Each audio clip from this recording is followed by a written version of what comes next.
going to stand, make your way over there, and there's some seats for you. Thank you. Chantelle. Thanks, Liz. I didn't realise I was meant to bring my singing voice, but apparently we're giving a chant. So should we do a chant for a minute before we start talking at you? Right, all you have to do is say stand up, fight back. When the working class are under attack, what are we going to do? Stand up, fight back! When the NHS are under attack, what are we going to do? Stand up, fight back! When our rights are under attack, what are we going to do? Stand up, fight back! What are we going to do? Stand up, fight back! What are we going to do? Stand up, fight back! And the time has come to fight back. So I'm from BLM, I'm from the Central Administration Policy, I'm from Kildare, I'm from a number of organisations. But what I wanted to talk to you about was, you know, obviously we had a Queen die not too long ago, but I was actually thinking about my Queen recently, and that's my mum, and how she died. My mum died of pneumonia in November 2016.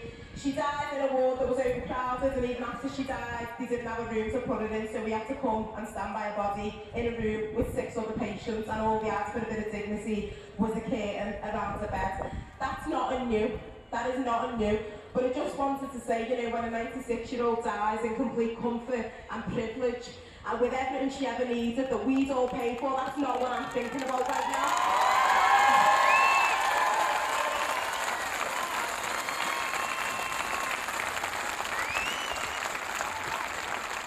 She's not who I think about. I think about our elderly. For those who don't know me, I used to be a busy, and I'm not going to speak in any way, shape or form positively of the busies, because I have and all that. But one thing I did see when I was a police officer, and the firefighters behind me will be able to attest to that, especially Lee, is in November, once we get into around November, when you're a frontline emergency service worker, you won't know the most calls that come through on the radio. It's called sudden deaths. And it's when our elderly die, it's just death after death after death, and you just go to house after house after house. And I don't know what it was like before Tories, because I've only ever been an emergency service worker. I'm not one now, I'm not a busy now, under Tories. But that was something that broke my heart when you'd attend the houses of people who died in the homes, and you come in a coat and you'd be quite warm, and you could still feel the cold from within their houses.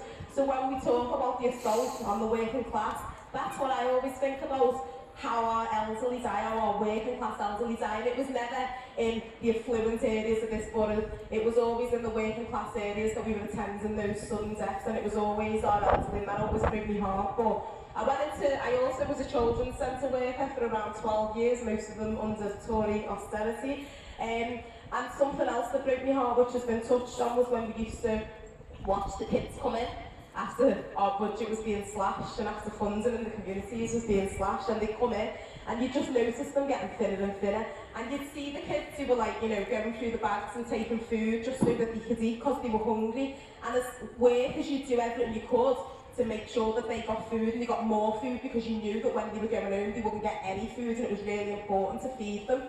But as our budgets were slashed, it meant that I was an outreach worker, and the remit for outreach doubled and trebled, so it meant that we weren't actually getting out to the families that we needed to see. So we weren't even that worried. We were worried, but the kids that we were worried about weren't the ones that we were always seeing every day. It was actually the ones whose parents couldn't even afford the bus fare. What the hell was happening to them? That was 5 years ago. What's happening to them now? Do you think their lives are getting any better under this fucking assault on our rights? Do you think their lives are going to get any better unless we stand up now and do something about it? No! So when we say enough is enough, we mean it. We're not fighting the people like me. We're not fighting the healthy, you know, relatively young adults. We're fighting for the most vulnerable in our community. The very young and the very old, because they are the ones who are doing it.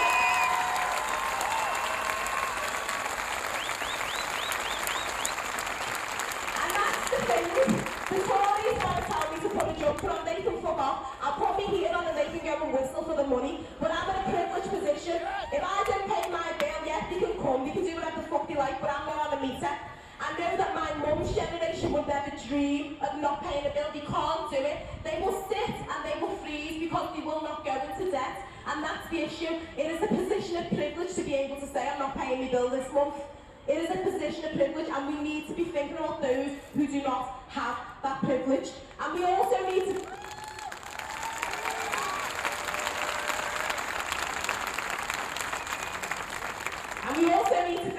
doublespeak, like in the same right-wing papers, they want to tell us we're facing a cost of living crisis, while also reporting on the eye-watering profits of the gas and electricity companies. Like, come on, we can see it. And that's what we need to tell them. We need to say, we see you. And enough is enough. Say it with me, enough is enough. Enough is enough. And again, enough is enough. Enough is enough. And again, enough is enough. Enough is enough. Enough is enough.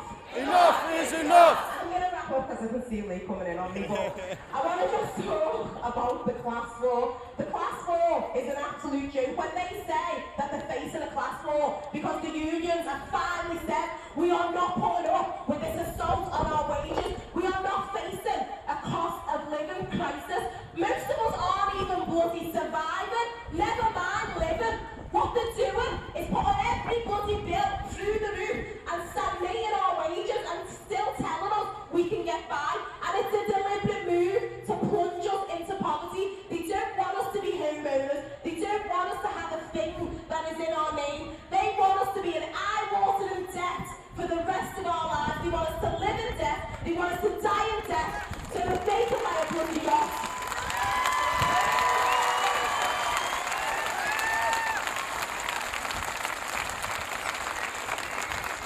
They declared war on us about 12 years ago, and the only bit of truth that has ever been reported on Boris Johnson is when he allegedly said, let the bodies pile high, because our bodies have been piling high in numbers, and now is the time to fight back, because nothing that we have won as a class has ever been given willingly by the ruling elite. We have always had to fight for it on the streets. And it is incredible to see us out in so many numbers today.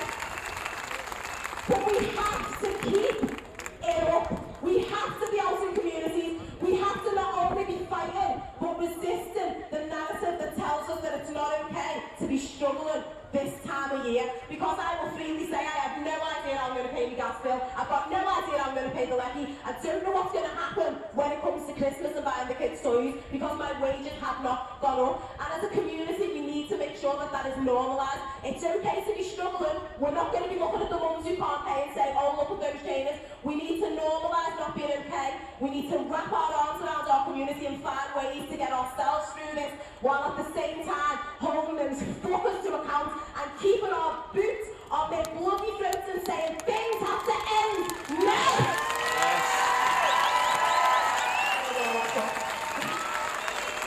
Enough is enough, guys. Enough is enough. Enough is enough.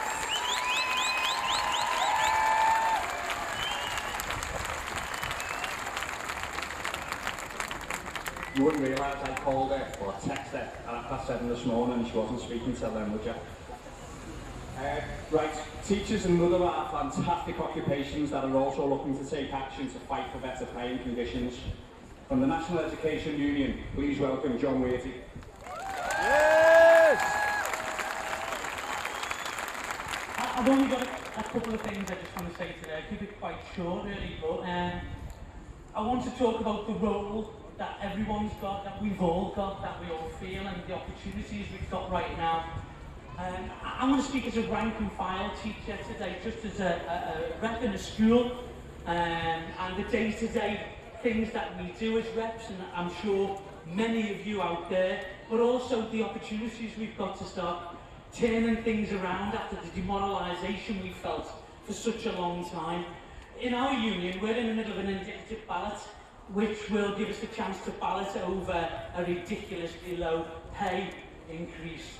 So we've got the chance to talk to the teachers and the staff in school about getting their ballot done. And it's a great opportunity really, it's a chance for us to talk to each other.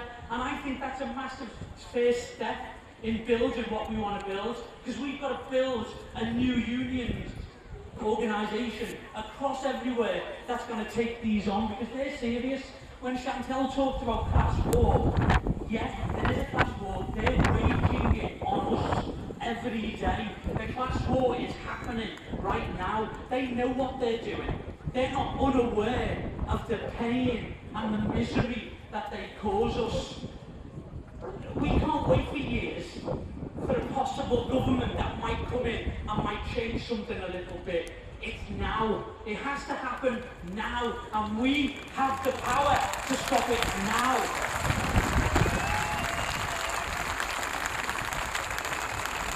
Facing this bunch that we see on our tellies every night, and the arrogance that they talk about their wealth and that we just have to tighten our belt strings, it's sickening.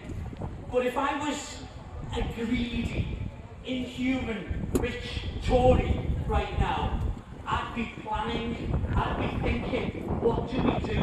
Because the masses seem to be questioning us. We don't seem to be popular right now. We seem to have some problems.